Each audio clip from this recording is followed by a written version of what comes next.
Bismillahirrahmanirrahim. Assalamualaikum warahmatullahi wabarakatuh.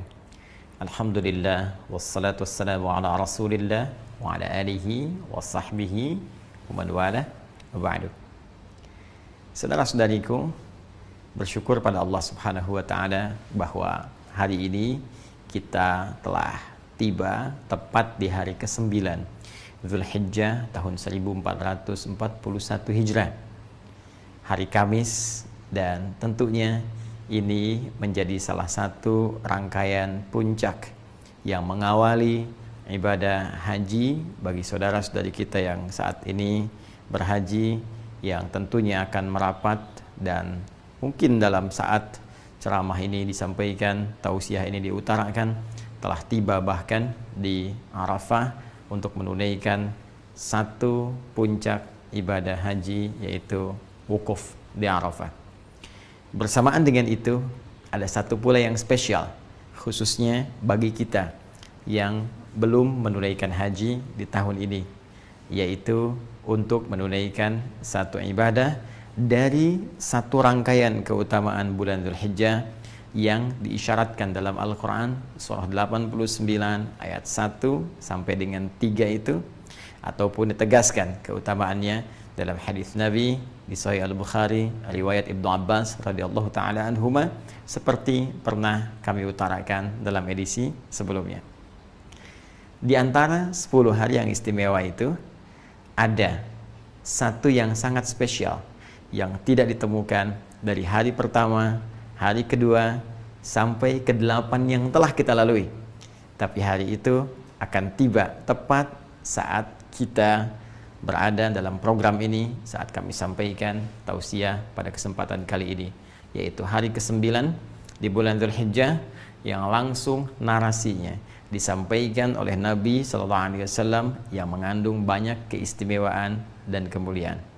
Nabi pernah memberikan informasi kepada kita semua sejak kurang lebih 14 abad yang lalu, bahwa hari ini menjadi spesial dengan satu ibadah yang sangat spesifik yang disebut oleh beliau dengan siyam, menunaikan siyam, puasa yang ditunaikan sesuai dengan ketentuan syariat.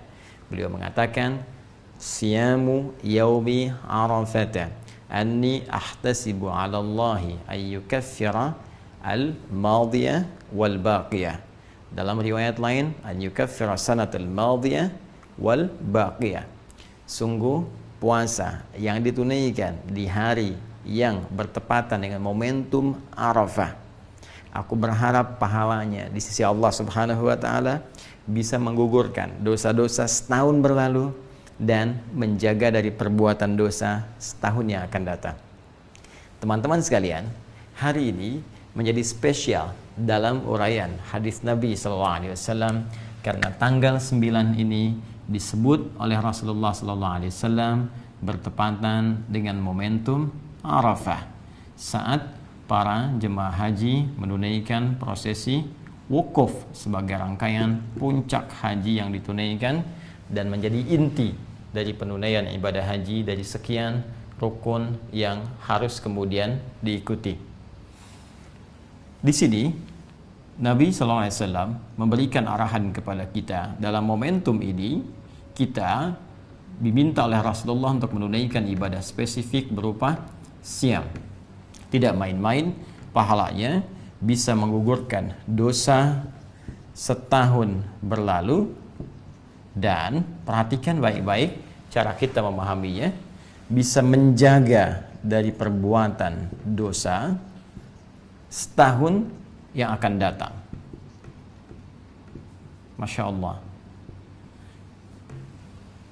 Artinya dalam konteks penunaian puasa ini, kita bukan sekedar diminta oleh Rasulullah puasa secara fisik, menjaga tidak makan, menjaga tidak minum, tidak berhubungan seksual. Lebih daripada itu, karena puasa ini potensinya dengan izin Allah bisa menggugurkan dosa setahun berlalu.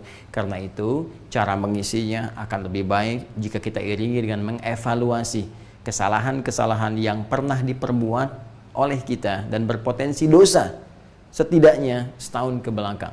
Jadi seperti orang wukuf saat di Arafah, mereka merenung, berkontemplasi, merenungkan kesalahan-kesalahan, mengakui dosa-dosa, sehingga dengan pengakuan itu dan komitmen untuk meninggalkannya akan merubah pribadi mereka lebih baik setelah selesai menunaikan rangkaian ibadah haji. Pulang, meninggalkan segala keburukan, menanggalkan seluruhnya, dan bertransformasi menjadi manusia yang lebih mulia.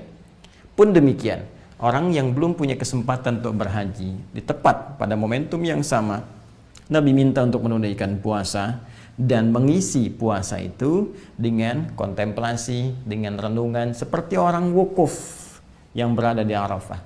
Maka dia ingat dosa-dosanya, hubungan dia dengan Allah, hubungan dia dengan makhluk, dengan orang tua, dengan istri, dengan suami, dengan anak-anak, dengan tetangga, demikian seterusnya. Maka ia mencoba mendekati Allah Subhanahu wa taala, bercoba untuk bertobat, mengoreksi dosa-dosanya, sehingga dengan itu mendapat penerimaan terbaik di sisi Allah Subhanahu wa taala.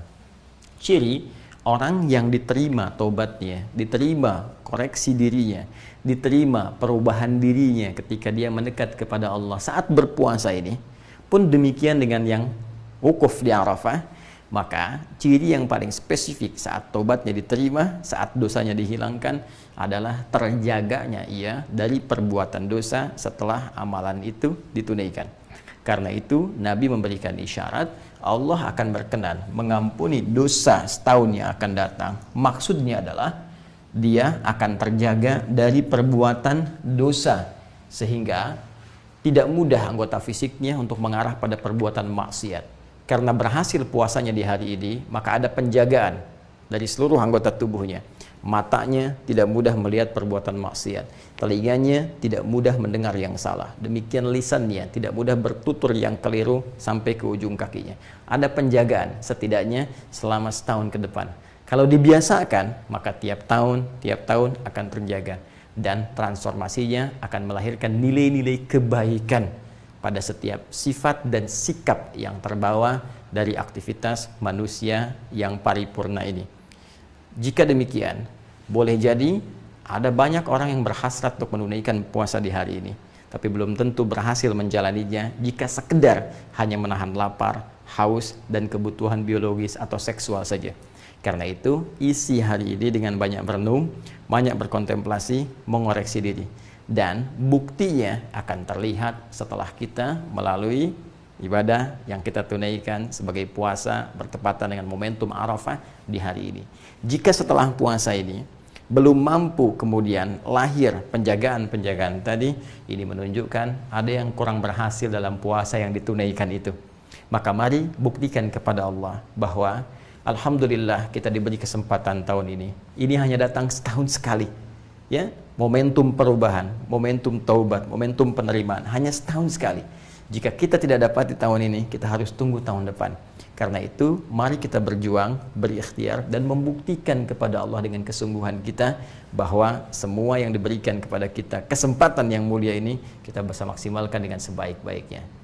Yang terakhir, teman-teman sekalian, seperti orang yang wukuf di Arafah, punya potensi untuk banyak dikabulkan doanya. Karena itu, selain mereka beristighfar, mengoreksi diri, memperbaiki diri, juga semua orang wukuf seluruhnya 100% sudah otomatis akan memanjatkan doa kepada Allah, bermunajat dengan penuh kekhusyuan untuk memohon segala hajat kebaikan dunia dan akhirat. Pun demikian, hari ini momentumnya diserupakan oleh Nabi Shallallahu Alaihi Wasallam, esensinya dari segi esensi seperti orang wukuf di Arafah. Nabi bisa mengatakan puasa pada tanggal 9 Dzulhijjah, puasa di hari ke-9-nya. Tapi Nabi menegaskan siyam yaumi Arafata, puasa yang bertepatan dengan momentum Arafah, di hari saat orang wukuf di Arafah. Karena itu, seperti orang wukuf banyak berdoa kepada Allah, maka setidaknya kita pun isi hari ini dengan memohon, banyak berdoa kepada Allah, minta kebaikan-kebaikan. Wa minhum may yaqulu rabbana atina fid dunya hasanah wa fil akhirati hasanah wa qina adzabannar. Ini yang diajarkan doanya langsung oleh Al-Qur'an di surah kedua Al-Baqarah, itu di ayat ke-201. Dan di antara orang-orang itu manusia banyak yang meminta kepada Allah supaya diberikan kemuliaan dunia dan kebaikan akhirat. maka mohonlah kepada Allah segala kemuliaan-kemuliaan di dunia ini, supaya mata kita menatap yang mulia, sehingga kaki kita, supaya harta kita diberikan kemudian keberkahan oleh Allah, supaya pekerjaan kita dimudahkan tapi yang bermanfaat untuk akhirat kita, melipat gandakan pahala-pahala kita. Isi banyak dengan doa. Kalau ingin lebih spesifik misalnya, kapan orang wukuf di Arafah? Tanggal 9-nya jam berapa tepatnya? Pasti setelah matahari tergelincir, masuk waktu zuhur, mereka melakukan sholat, jamak dengan asarnya. Setelah itu banyak beristighfar, berdoa. Jika kemudian kita konversikan, mungkin di sana masuk misalnya jam 1, taruhlah sudah tiba waktunya, maka tambahkan dengan 4 jam di sini, jatuhnya jam 5 atau 1 jam sebelum maghrib misalnya. Kalau kita ingin serupakan waktunya, kalau kita ingin bebas, maka mulai detik ini sampai dengan berakhir menjelang maghrib, potensi luas untuk berdoa. Tapi kalau momentumnya kita ingin dekatkan, kita bisa ambil misalnya waktu menjelang maghrib, kita duduk untuk bermohon, kita khusyukkan diri kita dengan penuh keyakinan, dan semoga dengan itu Allah bukan hanya mengampuni dosa kita, tapi mengabulkan seluruh hajat kita. Dengan itulah kemudian besok kita bisa bertakbir, dan takbir adalah lambang keberhasilan kita untuk bisa mendekatkan diri kepada Allah. Karena itulah di Quran surah kedua Al-Baqarah di akhir ayat 185, ketika kita menutup perjuangan kita untuk mendekat kepada Allah saat Ramadan, kita bertakbir, walitukabbirullaha ala ma hadakum wa la'allakum tashkurun, supaya engkau banyak bertakbir karena Allah telah berikan petunjuk kepadamu. Mari kita buktikan kita berhasil, kita mendapat petunjuk, kita berubah, kita menjadi lebih baik dalam pandangan Allah, supaya besok kita bisa beridul adha dan bertakbir dengan penuh kebahagiaan, kebanggaan sebelum pulang menghadap Allah Subhanahu wa taala. Saya Adi Hidayat pun demikian harus memberikan contoh pertama dari apa yang saya sampaikan ini, maka saya bermohon maaf kepada saudara-saudariku dimanapun Anda berada atas setiap sifat, sikap, tutur, perbuatan yang sudah pasti akan terjadi banyak kekeliruan, kesalahan dari apa yang pernah saya perbuat. Saya memohon maaf yang sebesar-besarnya dengan penuh segala kerendahan hati mewakili keluarga besar kami, dan dengan itu pula saya ingin menyampaikan hal yang paling utama, semoga Allah memuliakan kita, semoga Allah memaafkan segala kesalahan kita, mengampuni dosa-dosa kita, dan saya pun membebaskan, memaafkan segala hal-hal yang terkait dalam kehidupan, supaya kita bisa lebih nyaman menghadap kepada Allah Subhanahu wa taala. Demikian, semoga bermanfaat. Subhanakallahumma wa bihamdika, asyhadu an la ilaha illa anta, astaghfiruka wa atubu ilaik. Assalamualaikum warahmatullahi wabarakatuh.